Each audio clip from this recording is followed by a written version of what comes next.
Bonjour à toutes et à tous et bienvenue dans le flash d'information de RTI 1. L'actualité en Côte d'Ivoire, c'est bien sûr le message à la nation tout entière du président de la République, Alassane Ouattara, à l'occasion du Nouvel An 2023. Le chef de l'État a fait le bilan de l'année 2022 et présenté les perspectives de celle qui commence. Nous allons donc revenir largement sur le volet politique dans le journal de 13 h.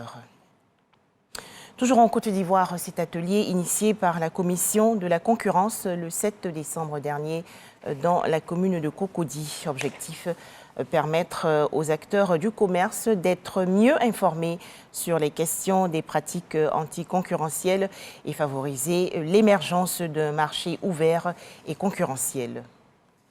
Dans l'actualité nationale également, la phase électorale du processus de renouvellement de la Chambre des métiers. La première étape a commencé le 27 décembre dernier avec l'élection des présidents des organisations professionnelles départementales.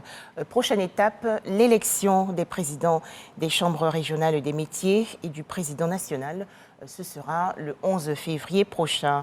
Pour en parler, Godefroy Okambawa. Plus de 2500 électeurs répartis dans 8 organisations professionnelles prennent part à ces élections où 460 candidats sont en lice.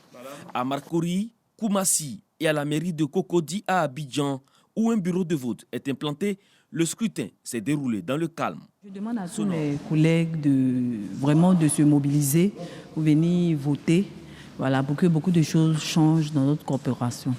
Les artisans ont répondu effectivement à l'appel de leur institution, à savoir la Chambre nationale des métiers de Côte d'Ivoire, qui connaît un renouvellement au niveau des organes. Donc depuis 8 heures, les bureaux sont ouverts et effectivement les artisans sont présents pour exprimer leur droit de vote. Et pour l'instant, tout se déroule normalement. Il n'y a pas d'incident qui nous a été rapporté. Le président de ce comité électoral a exhorté les artisans à rester mobilisés pour le reste du processus. Ces élections seront suivies de celles des présidents des comités interprofessionnels le 8 janvier 2023 et celles des présidents des chambres régionales le 20 janvier. Le 8 janvier 2023 est prévue l'élection du président national de la Chambre de métiers de Côte d'Ivoire. En image, l'actualité hors de chez nous, 576 morts depuis mars 2022 en raison d'une épidémie de choléra au Malawi. Pour lutter contre cette maladie, les autorités malawites ont donc ordonné aux établissements scolaires de la capitale Lilongwe et de la deuxième ville du pays, Blantyre, de rester fermés pour le premier trimestre de l'année académique 2023.